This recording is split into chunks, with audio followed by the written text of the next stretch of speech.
అరణ్యమును ఎండిన భూమియు సంతోషించును. అడవి ఉల్లసించి కస్తూరి పుష్పము వలె పూయును. అది బహుగా పూయుచు ఉల్లసించును. ఉల్లసించి సంగీతములు పాడును. లెబానోను సౌందర్యము దానికి కలుగును. కర్మేలు షారోనులకున్న సొగసు దానికుండును. అవి యెహోవా మహిమను, మన దేవుని తేజస్సును చూచును. సడలిన చేతులను బలపరచుడి. తొట్రిల్లు మోకాళ్లను దృఢపరచుడి. తత్తరిల్లు హృదయాలతో ఇట్లనుడి, భయపడక ధైర్యముగా ఉండుడి. ప్రతిదండన చేయుటికై మీ దేవుడు వచ్చుచున్నాడు. ప్రతిదండనను, దేవుడు చేయదగిన ప్రతికారమును ఆయన చేయును. ఆయన వచ్చి తానే మిమ్మును రక్షించును. గ్రుడ్డివారి కన్నులు తెరవబడును. చెవిటివారి చెవులు విప్పబడును. కుంటివాడు దుప్పివలె గంతులు వేయును. మూగవాని నాలుక పాడును. అరణ్యంలో నీళ్లు ఉబుకును. అడవిలో కాలువలు పారును. ఎండమావులు మడుగులగును. ఎండిన భూమిలో నీటి బొగ్గలు పుట్టును. నక్కలు పండుకునిన వాటి ఉనికిపట్టులో జమ్మును, తుంగగడ్డియు, మేతయు పుట్టును. అక్కడ దారిగానున్న రాజమార్గము ఏర్పడెను. అది పరిశుద్ధ మార్గమనబడును. అది అపవిత్రులు పోకూడని మార్గము. అది మార్గమున పోవువారికి ఏర్పరచబడును. మూఢులైనను దానిలో నడుచుచు త్రోవను తప్పక ఇందురు. అక్కడ సింహముండదు, క్రూర జంతువులు దాని ఎక్కవు. అవి అక్కడ కనబడవు. విమోచింపబడిన వారే అక్కడ నడుచుదురు. యెహోవా విమోచించిన వారు పాటలు పాడుచూ తిరిగి సియోనుకు వచ్చెదరు. వారి తలల మీద నిత్యానందముండును. వారు ఆనంద సంతోషములు గలవారై వచ్చెదరు. దుఃఖమును నిట్టూర్పును ఎగిరిపోవును.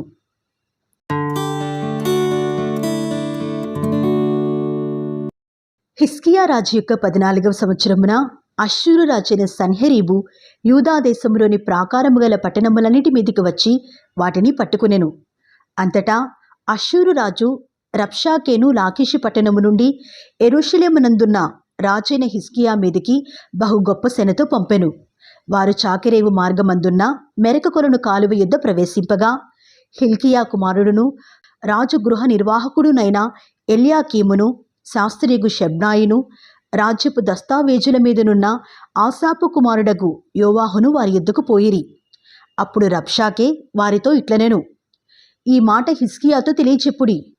మహారాజైన అష్షూరు రాజు సెలవిచ్చినదేమనగా, నీవీలాగు చెప్పవలెను, నీవు నమ్ముకొను ఈ ఆశ్రయాస్పదుడు ఏపాటి ప్రయోజనకారి? యుద్ధ విషయములో నీ యోచనయు నీ బలమును వట్టి మాటలే. ఎవని నమ్ముకొని నా మీద తిరుగుబాటు చేయుచున్నావు? నలిగిన రెల్లు వంటి ఈ ఐగుప్తును నీవు నమ్ముకునుచున్నావు గదా. ఒకడు దాని మీద ఆనుకునేడలా అది వాని చేతికి గుచ్చుకొని దూసిపోవును. ఐగుప్తు రాజైన ఫరో అతని నమ్ముకొని వారికందరికీ అట్టివాడే.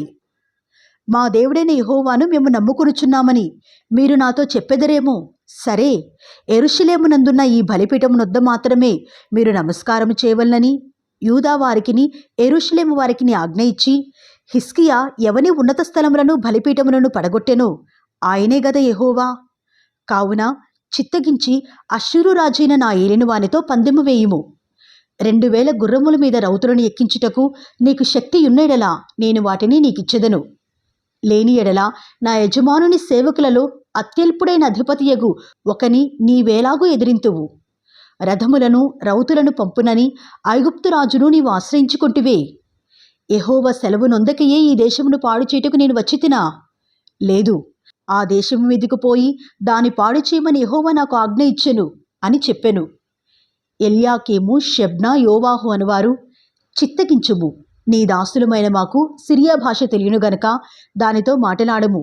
ప్రాకారము మీదనున్న ప్రజల వినికిడిలో యూదుల భాషతో మాటలాడుకోమని రబ్షాకేతో అనగా, రబ్షాకే ఈ మాటలు చెప్పుటకై నా యజమానుడు నీ యజమానుని యొద్దకును నీ యొద్దకును నన్ను పంపెనా? తమ మలమును తినునట్లును తమ మూత్రమును త్రాగునట్లును మీతో కూడా ప్రాకారము మీద ఉన్న వారి యొద్దకును నన్ను పంపెను గదా అని చెప్పి గొప్ప శబ్దముతో యూదా భాషతో ఇట్లనెను, మహారాజైన అష్షూరు రాజు సెలవిచ్చిన మాటలు వినుడి. రాజు సెలవిచ్చినదేమనగా, హిజ్కియా చేత మోసపోకుడి. మిమ్మును విడిపింప శక్తి వానికి చాలదు. యెహోవాను బట్టి మిమ్మును నమ్మించి యెహోవా మనలను విడిపించును. ఈ పట్టణము అష్షూరు రాజు చేతిలో చిక్కకపోవునని హిజ్కియా చెప్పుచున్నాడే. హిజ్కియా చెప్పిన మాట మీరు అంగీకరింపవలదు. అష్షూరు రాజు సెలవిచ్చినదేమనగా, నాతో సంధి చేసుకొని నా యొద్దకు మీరు బయటికి వచ్చినెడలా మీలో ప్రతి మనిషి తన ద్రాక్ష చెట్టు ఫలమును తన అంజూరపు చెట్టు ఫలమును తినుచు తన బావి నీళ్లు త్రాగుచూనుండును. అటు పిమ్మట మీరు చావక బ్రతుకున్నట్లుగా నేను వచ్చి మీ దేశం వంటి దేశమునకు, అనగా గోధుమలను ద్రాక్షారసమును గల దేశమునకును ఆహారమును ద్రాక్ష చెట్లు గల దేశమునకును మిమ్మును తీసుకుని పోదును. యెహోవా మిమ్మును విడిపించునని చెప్పి హిజ్కియా మిమ్మును మోసపుచ్చుచున్నాడు. ఆయా జనముల దేవతలలో ఏదైనను తన దేశమును అష్షూరురాజు చేతిలో నుండి విడిపించెనా? హమాతు దేవతలేమాయెను? అర్పాదు దేవతలేమాయెను? సెపర్వయీము దేవతలేమాయెను? షోమ్రోను దేశపు దేవత నా చేతిలో నుండి షోమ్రోనును విడిపించెనా? యెహోవా నా చేతిలో నుండి యెరూషలేమును విడిపించిననుటకు ఈ దేశముల దేవతలలో ఏదైనను తన దేశమును నా చేతిలో నుండి విడిపించినది కలదా అని చెప్పెను. అయితే అతనికి ప్రత్యుత్తరం ఇవ్వద్దని రాజు సెలవిచ్చి ఇండుట చేత వారెంత మాత్రమును ప్రత్యుత్తరం ఇయ్యక ఊరుకునిరి. గృహ నిర్వాహకులను హిల్కియా కుమారుడునైన ఎల్యాకీమును శాస్త్రియగు షెబ్నాయును రాజ్యపు దస్తావేజుల మీదనున్న ఆసాపు కుమారుడగు యోవాహును బట్టలు చింపుకొని హిజ్కియా ఎద్దుకు వచ్చి రబ్షాకే పలికిన మాటలన్నీ తెలియజెప్పిరి.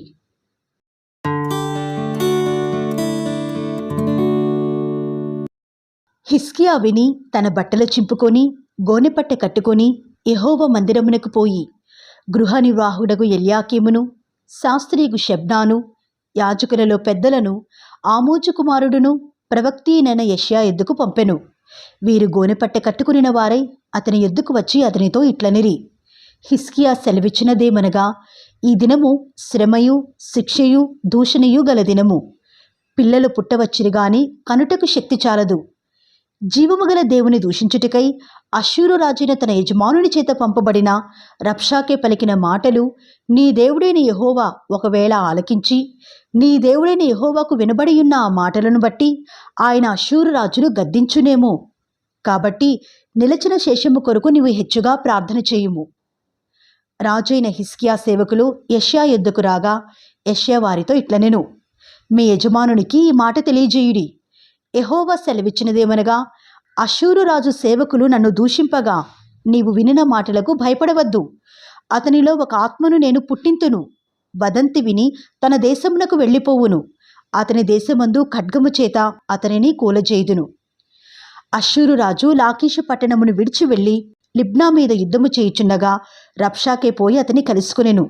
అంతటా కూషు రాజైన తీర్హాక తన మీద యుద్ధము చేటుకు వచ్చునని అష్షూరు రాజునకు వినబడినప్పుడు అతడు హిజ్కియా యొద్దకు దూతలను పంపి ఇలాగు ఆజ్ఞ ఇచ్చెను: యూదారాజుకు హిజ్కియాతో ఇలాగు చెప్పుడి, యెరూషలేము అష్షూరు రాజు చేతికి అప్పగింపబడదని చెప్పి నీవు నమ్ముకుని ఉన్న నీ దేవుని చేత మోసపోకుము.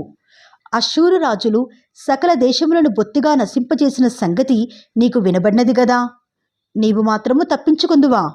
నా పితరులు నిర్మూలము చేసిన గోజాను వారు గాని హారాను వారు గాని రెజపులు గాని తెలస్సారులో నుండిన ఏదేనులు గాని తమ దేవతల సహాయము వలన తప్పించుకునిరా.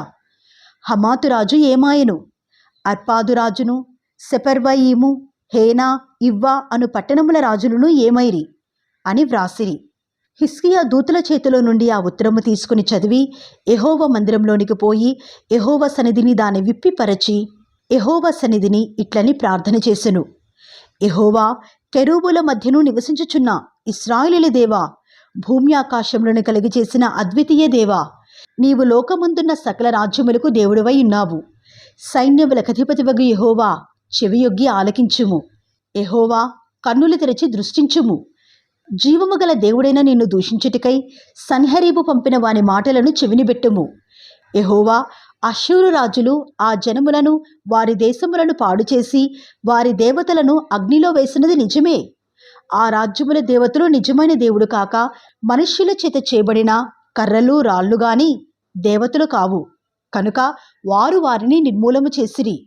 యెహోవా, లోకమందున్న నీవే, నిజముగా నీవే అద్వితీయ దేవుడువైన యెహోవావని సమస్త జనులు తెలుసుకున్నట్లుగా అతని చేతిలో నుండి మమ్మును రక్షించుము. అంతటా ఆమోజు కుమారుడైన యెషయా హిజ్కియా యొద్దకు ఈ వర్తమానము పంపెను: ఇశ్రాయేలీయుల దేవుడగు యెహోవా సెలవిచ్చినదేమనగా, అష్షూరు రాజైన సన్హెరీబు విషయమందు నీవు నా ఎదుట ప్రార్థన చేసితివే. అతని గూర్చి యెహోవా సెలవిచ్చు మాట ఏదనగా, సియోను కుమారి అయిన కన్యక నిన్ను దూషణ చేయుచున్నది. ఆమె నిన్ను అపహాస్యము చేయుచున్నది. యెరూషలేము కుమారి నిన్ను చూచి తల ఊచుచున్నది. నీవు ఎవరిని తిరస్కరించితివి? ఎవరిని దూషించితివి? నీవు గర్వించి ఎవరిని భయపెట్టితివి? ఇశ్రాయేలుల పరిశుద్ధ దేవునినే గదా. నీ దూతల చేత యెహోవాను తిరస్కరించి నీవిలాగు పలికితివి, నా రథముల సముదాయముతో నేను పర్వత శిఖరముల మీదికిని లెబానోను పార్శ్వములకును ఎక్కియున్నాను.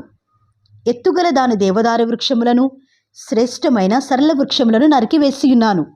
వాని దూరపు సరిహద్దులలోనున్న సత్రములలోనికి కర్మేలు ఫలవంతములకు క్షేత్రమైన అడవిలోనికి ప్రవేశించియున్నాను.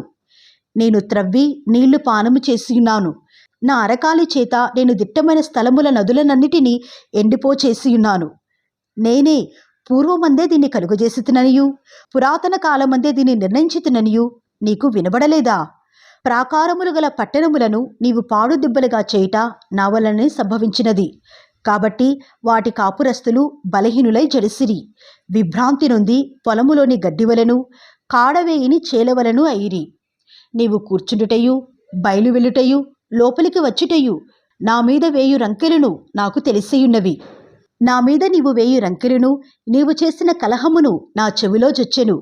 నా గాలము నీ ముక్కునకు తగిలించెదను, నా కళ్ళెము నీ నోటిలో పెట్టి నిన్ను మళ్లించెదను. నీవు వచ్చిన మార్గముననే నిన్ను మళ్లించెదను. మరియు యెషయా చెప్పినదేమనగా, హిజ్కియా, నీకిదే సూచన ఎగును. ఈ సంవత్సరమందు దాని అంతటా అదే పండు ధాన్యమును, 2వ సంవత్సరమందు దాని నుండి కలుగు ధాన్యమును మీరు భుజింతురు.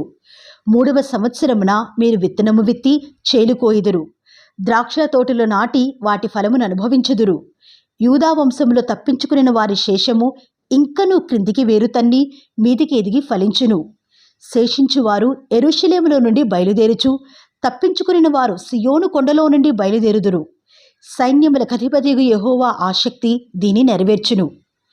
కాబట్టి అష్షూరు రాజును గూర్చి యెహోవా సెలవిచ్చినదేమనగా, అతడు ఈ పట్టణములోనికి రాడు, దాని మీద ఒక బాణమైనా ప్రయోగింపడు, ఒక కేడుమునైనను దానికి కనపరచడు, దాని ఎదుట ముట్టడి దిబ్బ కట్టడు.